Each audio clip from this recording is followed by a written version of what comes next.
Thank you so much for joining us. We're continuing on with our education series about food. We have been creating content to help viewers make wiser choices about their food. Many of today's food choices or food sources are contaminated with toxic chemicals or created with inflammatory ingredients. Over time, these foods can promote long-term inflammation that can result in a variety of health conditions, including autoimmune disease, obesity, anxiety, and much more. Today's chat is going to be a really interesting one as we discuss the anti-inflammatory food pyramid with our guest, Dr. Kara Wada, the Crunchy Allergist. Dr. Wada specializes in allergy, Sjogren's syndrome, immunology, and autoimmunity. So we're going to discuss how we should reimagine the food pyramid and how toxins can impact our immunity and so much more. So one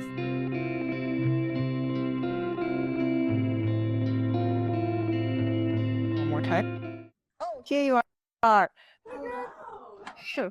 I'm doing great. I'm just going to turn on my volume a little bit. There we go.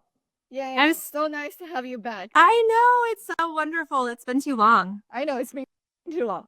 I'm really excited about this. We've been talking a lot about food, but we have not really have the kind of more of a visual way of thinking about food. So I think this anti-inflammatory food pyramid will really help people to think about what to eat. Yes. I think, one of the things that I ran into as I was working to reimagine how I could get my daily habits into a place where they're helping my health as opposed to potentially harming it. One of the traps I fell into was eliminating too much. And so I'm really excited to talk about all of the wonderful things that we can eat, that we can add to our diet in order to help give our bodies the nutrients and vitamins, all those sorts of things to do what it's meant to do to kind of go back to that happy place, that homeostasis. For those who might not have, watched our previous lives or listened to our podcast, like tell us a little bit about yourself and then how you became an immunologist. So I am a pediatric and adult allergy, immunology, and lifestyle medicine doc. I work and see patients at The Ohio State University, Wexner Medical Center, where I'm an assistant professor there. I teach medical trainees from pre-meds all the way up through our fellows, where I am associate program director for our fellowship. So I'm really passionate about medical education. And about 3 or 4 years, almost 4 years ago now, I lose track of time, I found myself on the other side of the exam room as a patient and really dealing with a lot of symptoms that in hindsight I had been dealing with since college that turned out to be a result of systemic Sjogren's, also known as Sjogren's syndrome, autoimmune disease, very similar, related to lupus and rheumatoid arthritis. So dealing with a lot of fatigue, body pain, brain fog, and a lot of tissue dryness. The thing that distinguishes Sjogren's from some of its sister autoimmune conditions is that we do not have as many treatments available for it. So we have a couple, and they seem to slow things down a bit, but really there's this big gap in treatment, and the newer treatments that have come available for other conditions have not worked for Sjogren's. So I was really looking for ways that I could use lifestyle to augment kind of the traditional medical model. And so that's why I've ended up here. I love this. And then you have so much knowledge now, and then now you call yourself the Crunchy Allergist. Like, that what's the Crunchy Allergist? So it's a nickname that I earned at my final year of allergy training. The final year of our training, we are tasked with teaching our whole department something that we are excited about and doing a really in-depth look at a particular topic. And so I did my final presentation on a look at all of the integrative therapies that are used for allergies, for asthma. And my tagline then became naturally minded but scientifically grounded. And that's continued to evolve, continue to try to learn and grow in that way. I love it. I love it. Since today we're going to talk about food, like how do allergies, including those from, food sources, impact our immune Yeah. system? So when I think about allergy, it is a flavor of inflammation, of inappropriate inflammation. So when we think about our body's response to infection, to injury, or to insult, which would be an allergy, among other things, it is a way that our body is trying to repair damage or protect ourselves from something that it perceives as a danger signal.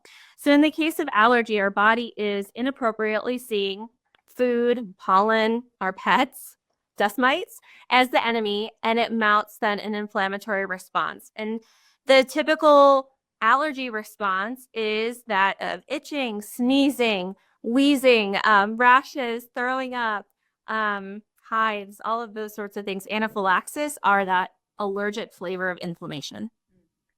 So why do so many foods cause people to have inflammation? Yeah, so there's different ways that our body can respond to foods, just like we can respond in different ways to medications, for instance. And so allergies, one flavor. We also know that some people will have intolerances.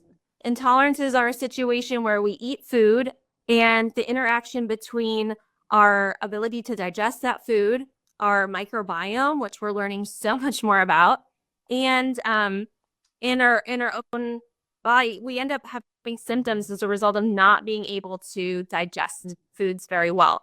So some of these are in a group called the FODMAPs or FODMAPs, tomato. They are specifically different types of carbohydrates and sugars that we sometimes have difficulty digesting. And if we have intolerances, we may have bloating, gas, may have constipation, diarrhea, typically more bowel-related symptoms.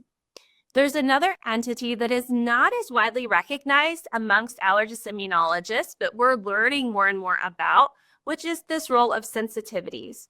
And so this is an area that is still ripe for a lot of research and understanding. But I certainly have many patients, and myself included, we eat certain foods sometimes, and they just don't agree with us. And we're still trying to understand the particular flavors of inflammation those may be triggering.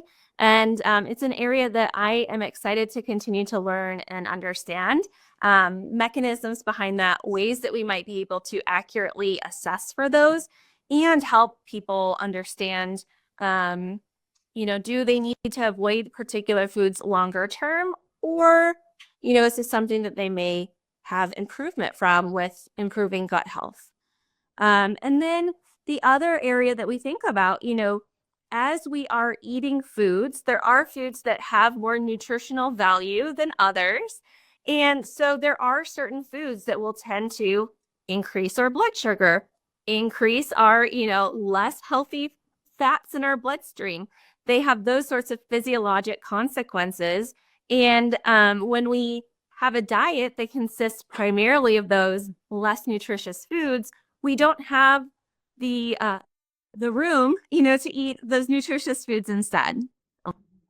Yeah. It seems that different people could be on different spectrums of how their sensitivities and then how they would respond to different foods. And then it might even, for different people, it might take them longer versus shorter to react to these foods, right?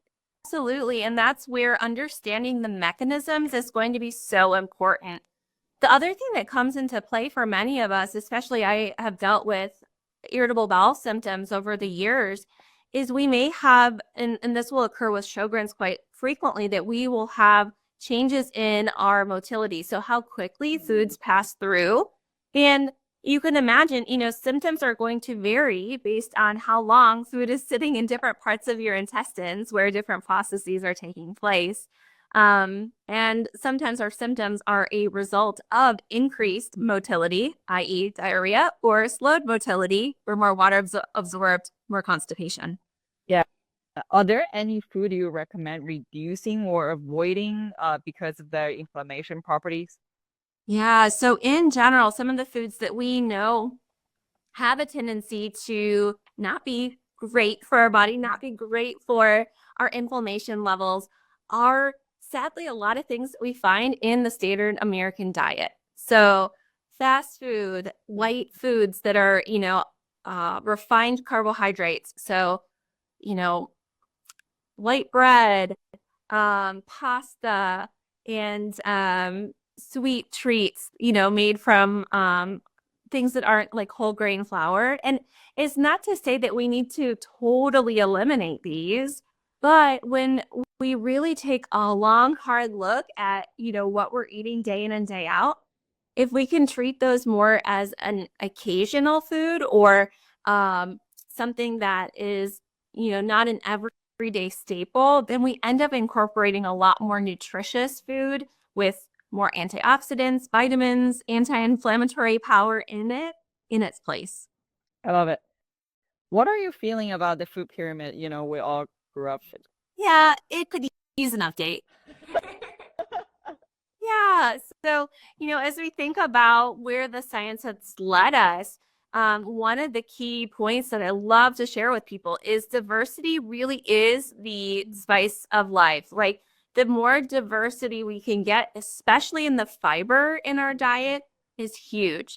So, as we think about what should we put emphasis on, what should we fill our plate with, it's plants. And I think, one of the things that will come up when we say plants, we're like, oh my gosh, the number we're looking for within a week is 30 or more different types of plants. And that seems like a lot, right?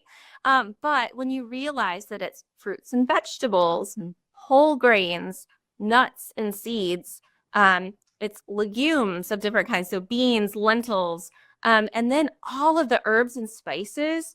Herbs and spices are a phenomenal source of antioxidants and flavor. And for someone, I grew up in like the Midwest, and my mom was doing the best she could with what she had, but it wasn't until we finally got cable and we got the Food Network that she realized like you could use herbs and spices in recipes. Otherwise, it was like salt and pepper. And then for me, it's been this ongoing discovery, going off to med school, making friends of all different backgrounds, meeting my husband, and learning foods from his background has been really exciting. And I think part of it is, trying to push our boundaries so that we can try some of these things that may be very new flavors and a new way of eating. I love it. So the anti-inflammatory food pyramid, how does it break the food groups down? Yeah. So it really puts so much more emphasis on those plant-based foods. So putting emphasis on your fruits and vegetables, getting your healthy fats from nuts, seeds, avocados, getting your protein from, in particular, legumes or even mushrooms, which are a rich source of probiotic or prebiotic foods, excuse me. Those are the foods that feed our good gut bugs and do a really good job of helping improve gut health. And then, adding some of those other aspects that we may still want from time to time, like a little bit of dairy or some, fish and meat-based proteins, treating those more as a condiment rather than the main star of your dish and of your day. Love it. So a really nice, a good tip for transition is start small and incorporating like legumes and fish, whole grain, and then less of the inflammatory food. I really love sharing, this idea of simple swaps. So maybe it's aiming for meatless Monday, or on Taco Tuesday, you'll have black bean and sweet potato tacos with guacamole as opposed to ground beef tacos. These are really simple little switches that, I'm a busy mom. I didn't mention I have 3 kiddos, ages from 7 down to 16 months, and they're picky, too. And so trying to find some of these things that they're familiar with and also continue to engage them in the kitchen has been really helpful to work on making some of these swaps too. Love it. I mean, all of these things, like all the tips that you mentioned, it's also it's like the same tip we give it to our clients who's trying to detox, because as you increase your Absolutely. anti-inflammatory food and then eating more at home, doing these swaps, you also help your body to detox. Absolutely. I mean, we're really harnessing our body's ability to detox. When you are eating more fiber, you're pooping more, you're getting more out through your GI system, right? Um, the other thing, I always encourage is drinking lots of water. If you're eating fiber, you need water. Otherwise, stuff's not going to move. But that also is then, flushing things out through your kidneys. You're able to then have that extra fluid so you can sweat. And the other thing is when you're eating a nutrient-dense diet, you're also giving your liver all of the vitamins and nutrients it needs to be able to detoxify too. Mhm. I also love the concept of simple swaps, because that's also another thing that we ask people to do, swap out for a Yeah. better like personal care, cleaning product and these things. And you and I were chatting like, offline, and you mentioned you went to a really interesting autoimmunity meeting Yes. recently, Yeah. and then you learned some interesting findings about toxins. Tell us about. Yes. So I was so excited. So I have been on this bandwagon the last like 3, 4 years, right? Like after kind of realizing I didn't learn all I needed to learn in med school and we're in training. And so here I am sitting at the American Academy of Allergy, Asthma, and Immunology meeting. It is the premier meeting for allergists and immunologists in the United States, and people from all over the globe come to this meeting. We're down in San Antonio, and I'm sitting in the big room, for one of the main stage events.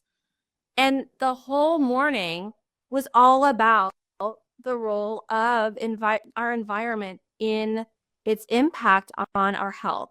There was a whole session on, talking about the role of too many surfactants in our skin health, creating leaky skin barrier, the problem with dishwashing rinse aid and how that is very detrimental to our gut health, the role of forever chemicals and how those are playing in. Another session looking at the impact of the wildfires out in your neck of the woods and how that really has had a huge impact on respiratory health. It was a little bittersweet because here I am in this space going, oh, finally it's here, right? That like the big wigs are talking about it. This is great. I saw so many folks in the audience taking pictures, like writing down, okay, talking afterwards. Okay, what are we going to do? How am I going to make swaps? But part of me was like, guys, come on, we've been talking about this. Like, why is it taking so long? So, it's one of those, but also just so excited to see it on the big stage, to see it getting the credit it deserves. And then hopefully that will continue to share the message with so many patients, people out there, my patients that are coming in that haven't heard this information. And I think the more people that we can have talking about it, then the more likely we can see action take place at a bigger level. Oh, absolutely. That's so encouraging, because one thing we also realize as we providing our service and then doing research study is that not all the doctors are trained on this topic. So even when patients, go to their doctor asking about this, doctor don't know how to respond. So it's really awesome to see at this premier, conference, Yeah. they're talking about it. Well, and I think of it was this kind of holy, 4-letter word experience when I got sick and when I really dug into things, because part of my job, part of my additional training is really thinking about, in particular, eczema is a prime example, asthma, another prime example, where we talk about decreasing our exposure to triggers. We talk all the time, I would tell patients all the time, get rid of fragrance, get rid of stuff, but we never had the time or took the time to go that next step of, what is it doing aside from just being irritating? And those are kind of some of the take-home messages that I pass along to my trainees of like, hey, this is an area we need to pay attention to. These substances not only have detrimental effects in aggravating eczema, but also have very well proven downstream effects on our metabolism on our, other aspects to our hormonal system, on fertility. And when the reality is, it within the area of female physicians, infertility affects about 1 in 4. It's a much higher rate than for many, many different reasons, but, something that we even more so probably need to be paying attention to, given that statistic. Oh, wow. Not just infertility, but I've also heard like the amount of increase in autoimmune conditions and also allergies have also been like, spiral. So this makes it so important. And I think like your patients and your fellows are so lucky to have you being there and then telling them about these things. Yeah. And part of it, part of why I am doing all of these sorts of things too is the reality is 30 minutes in an office visit, we're just scratching the surface in what we can share. So often I'm like, okay, go follow these people on Instagram, like go do these things, like, so that we can continue that conversation outside of the exam room. Because I mean, I'm 4 years into this and I'm still drinking. It's like I'm drinking water from the fire hose. I'm still learning so much every day. Now, talking about, Yeah. seeing patients and examining rooms, I know you have one-on-one coaching sessions. Yeah. So what does a session for you look like? Yeah. So I have started so in this evolution, there has been a lot of personal and professional growth. And one of the things that I found so, so helpful as I've been working through behavior change, lifestyle, all these things, is really understanding not only how my body and my immune system works, but how my brain works. Because if we can harness knowing, okay, this is how my human brain is going to be human, how can I anticipate some of those pitfalls that we all fall victim to?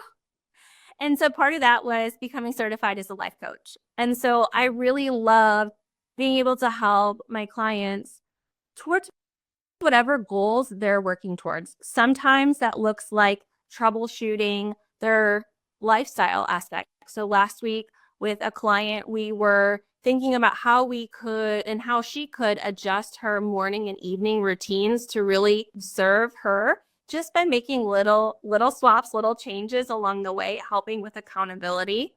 I'm also able to chime in like, okay, what are those high yield things? And we think about, the rule that 20% of what you do equates to 80% of your results. What is that 20% that you need to focus on and really hone in on in order to, make substantial change?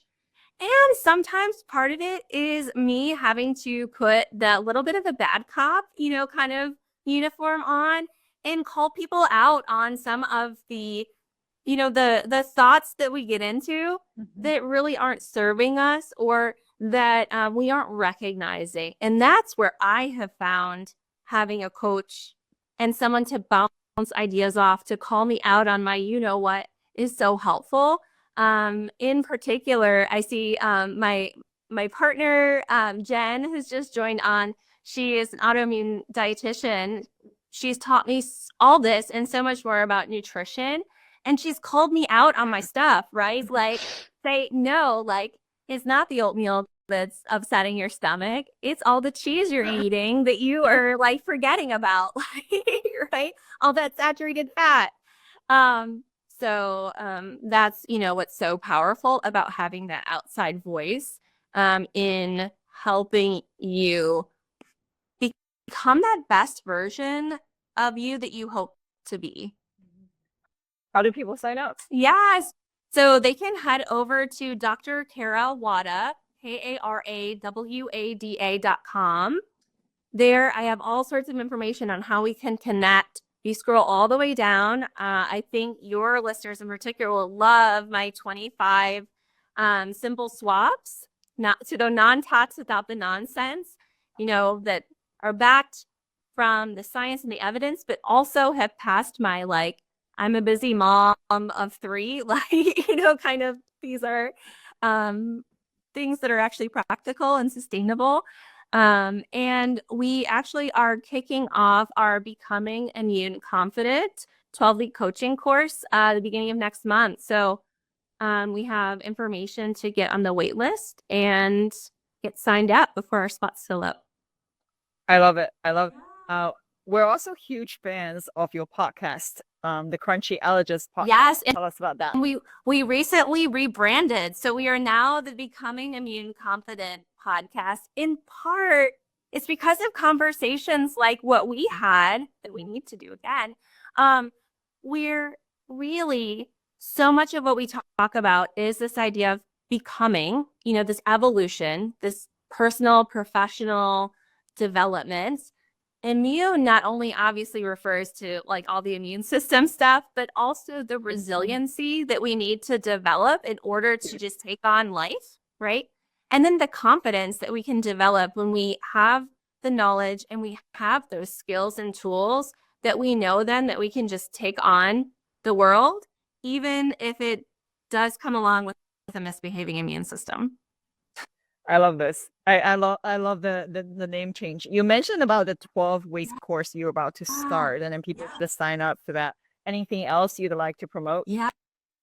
Well, so the other things that we have coming up, and you'll want to get on my email list. So if you download the freebie, you'll get on the email list. But this will be like you've heard it here first. We're early in the stages of planning an epic fall event. It is tentatively going to be called the Demystifying Inflammation Summit, where we are going to be gathering experts in allergies, in autoimmunity, and asthma, and really helping, pull back the cover. What's the science? And then what can we actually do about these conditions? Where are we able to take back control of our lifestyle and make that change as we are just trying to live happier, healthier lives. That's amazing. We're gonna make sure we promote that. Yes. When it's ready. We'll be. Yeah, we'll be. So, thank you so much for sharing. I'm pretty sure we can continue chatting, and then it's a little bit of time then. Take care. Be well. Yeah, thank you. Bye.